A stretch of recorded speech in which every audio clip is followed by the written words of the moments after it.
Assalamualaikum warahmatullahi wabarakatuh. Oke, kali ini kan saya akan membahas mengenai SKP Permenpan 6 tahun 2022. Nah, untuk kali ini saya akan membahas mengenai aturan mainnya dulu ya. Saya hanya membahas kulu-kulunya saja yang saya sudah berikan catatan. Nah, namun pembahasan ini tidak murni bahwa apa yang saya utarakan ini ada clear ya. Ini hanya sebuah analisis yang saya coba utarakan kepada teman-teman. Teman-teman bisa gunakan, bisa enggak ya, atau bisa merujuk kepada yang lebih profesional. Jadi saya hanya mengutarakan opini saya aja. Boleh diikuti, boleh enggak juga sih ya. Oke. Namun sebelum saya mulai melakukan pembahasan ini, saya ingin mengajak kepada teman-teman, jika bagi teman-teman yang baru saja pertama kali menemukan channel ini, video ini, silakan like, subscribe, dan di akhir video bisa komen. Kemudian untuk selanjutnya, jika ini pula menunjukkan waktu sholat, silakan tunaikan ibadah sholatnya dulu. Saya tidak ingin video tutorial ini menyebabkan terlalaikan sholat teman-teman. Jadi videonya bisa di-pause dulu. Nanti setelah itu baru bisa lanjutkan. Bagi yang sudah melaksanakan, langsung aja disimak. Oke, kita langsung aja ya. Di sini saya sudah buka PDF-nya ya, Peraturan Menteri Pendayagunaan Aparatur Negara dan Reformasi Birokrasi Republik Indonesia nomor 6 tahun 2022.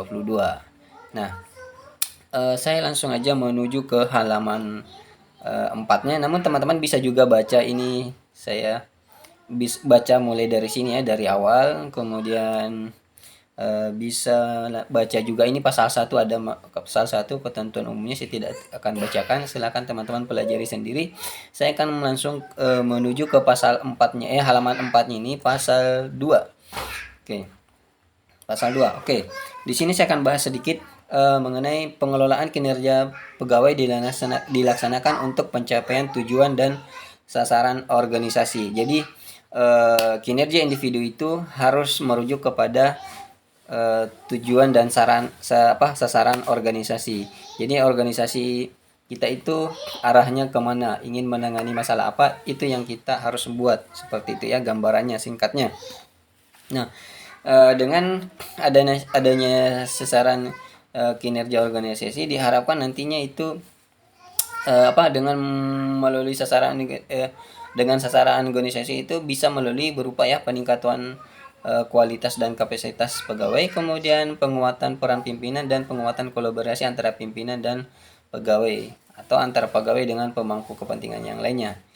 Jadi itu ya. Jadi intinya saya ingin katakan di sini bahwa pengelolaan kinerja pegawai ya, khusus pegawai itu sendiri, itu dilaksanakan dengan untuk tujuan pencapaian tujuan dan sasaran organisasi ya, melalui peningkatan kualitas, penguatan peran pimpinan dan penguatan kolaborasi ya antara pimpinan dan pegawai dan antara pegawai itu sendiri. Ya, jadi intinya seperti itu. Kemudian ada di pasal 3 lagi ya, pengelolaan kinerja pegawai sebagaimana dimaksud dalam pasal 2 berorientasi pada. Nah, ini ya. Orientasinya pengelolaan pegawai itu melakukan pengembangan kinerja pegawai, pemenuhan ekspektasi pimpinan. Nah, di sini yang garis bawahi bahwa kinerja kita itu harus memenuhi ekspektasi pimpinan. Nanti akan saya jelaskan lebih jauh mengenai ekspektasi pimpinan ini, dan juga mengenai pasal 2-nya tadi ya. Sorry, agak ke atas, mengenai tujuan organisasinya. Saya akan memberikan gambaran tujuan organisasi itu seperti apa sih modelnya ya, sebuah organisasi. Maksudnya dalam hal ini puskesmas. Jadi puskesmas itu adalah unit organisasi, satuan organisasi ya, atau yang ada di rumah sakit, ruangan-ruangan interna, bedah anak dan sebagainya. Itu adalah satuan unit organisasi yang terkecil ya. Oke, jadi seperti itu. Nanti saya akan jelaskan mungkin di video berikutnya tentang tujuan organisasi ya, yang ini ya. Pasal 2, kemudian di pasal 3-nya juga begitu, mengenai ekspektasi pimpinan. Nanti akan saya bahas lebih dalam lagi ya mengenai ekspektasi pimpinan. Kemudian di halaman 5 lagi, jadi ini Kemudian sorry, sebelum saya ke halaman 5, ini ada pasal 4. Ada di pasal 4 bahwa pengelolaan kinerja pegawai itu ditujukan untuk PNS dan juga P3K ya. Jadi P3K itu wajib juga membuat laporan kinerja, yakni SKP ya. Oke. Lanjut kita ke halaman 5-nya saja. Oke, ini sudah halaman 5 di pasal 5. Halaman 5 pasal 5. Nah, ini saya scroll ke atas ya. Ini halaman 5. Kemudian saya langsung merujuk ke pasal 5. Pengelolaan kinerja pegawai terdiri atas ya perencanaan kinerja melalui penetapan dan klarifikasi ekspektasi. Nah, ini tadi mengenai ekspektasi pimpinan. Nah, saya langsung bahas. Jadi teman-teman ini harus melakukan penetapan kinerja yang meliputi penetapan klarifikasi dan ekspektasi. Jadi teman-teman harus menetapkan sebuah ekspektasi seperti apa yang diinginkan oleh organisasi dan bisa berkesinambungan juga dengan ekspektasi pimpinan ya. Jadi itu sudah harus ditetapkan di awal ekspektasinya seperti apa, uraiannya seperti apa, dari segi kuantitasnya berapa, dari segi kualitasnya seperti ada, dan dari segi waktunya ada berapa. Jadi itu harus ada ekspektasinya seperti apa gambarannya. Contoh umpamanya dari segi umpamanya nih contoh pelayanan kebidanan, ekspektasinya umpamanya dari segi kuantitas jumlahnya umpamanya 100 ya, kuantitas 100, kemudian kualitas umpamanya 80%. Itu harus ditentukan di awal. Kemudian waktunya itu umpamanya 3 bulan. Jadi itu harus ditentukan di awal ya.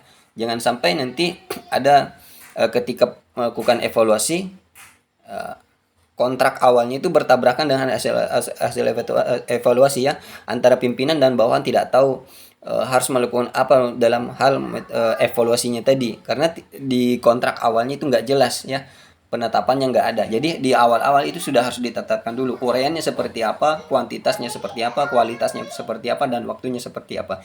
Jadi itu di awal harus ditetapkan dulu supaya ukurannya bisa fix. Oke, nanti kita akan bahas mengenai hal ini di SKP-nya nanti ya secara real. Jadi ini hanya gambarannya awal saja secara umum itu tadi yang mengenai ekspektasi. Kemudian pelaksana pemawatan dan pembinaan kinerja pegawai yang meliputi pendokumentasian kerja dan pemberian umpan balik. Nah, oke, ini tentunya ya. Jadi ada pelaksanaan, pemantauan dan pembinaan dan umpan balik ya. Dan pembuktiannya melalui sebuah dokumentasi. Itu saya rasa bisa dipahami ya. Begitu juga ini evaluasi juga ada dan tindak lanjut evaluasi. Oke, saya tidak akan bahas karena sudah clear ya. Kemudian ada di pasal 6. Nah, ini pasal 6 ini penting ya. Pasal 6 ini dikatakan bahwa setiap instansi pemerintah wajib menerapkan pengelolaan kinerja pegawai sebagaimana dimaksud pasal 5. Oke. Jadi pasal 5 ini merupakan suatu hal wajib ya, seluruh yang ada di sini butir-butirnya ya, terutama mengenai ekspektasi ini. Jadi ini hal wajib pertama harus dilakukan. Jadi jangan sampai teman-teman tidak menetapkan sebuah nilai-nilai, norma-norma. Istilahnya ini adalah sebuah nilai dan norma-norma yang harus ditetapkan di awal agar nanti pada saat evaluasi itu kita tahu sejauh berapa ukuran yang harus kita evaluasikan ya, tidak asal meraba-raba aja. Dan ketika kita ada komplain, kita bisa melakukan komplain karena ada ukuran di awal yang sudah kita tetapkan. Nah, itulah pentingnya penetapan di awal sebuah ukuran ya, sebuah ukuran nilai-nilai dan norma-norma. Karena kalau nggak ada itu, maka kita tidak bisa protes pada saat evaluasi karena tidak ada penetapan sebuah ukuran ya. Oke. Seperti itu kira-kira gambarannya ya. Kemudian di halaman 6 lagi nih. Halaman 6 pasal 7 di ayat 3. Saya ini ya pasal 7. Saya langsung masuk ke ayat 3-nya ini ya. Oke.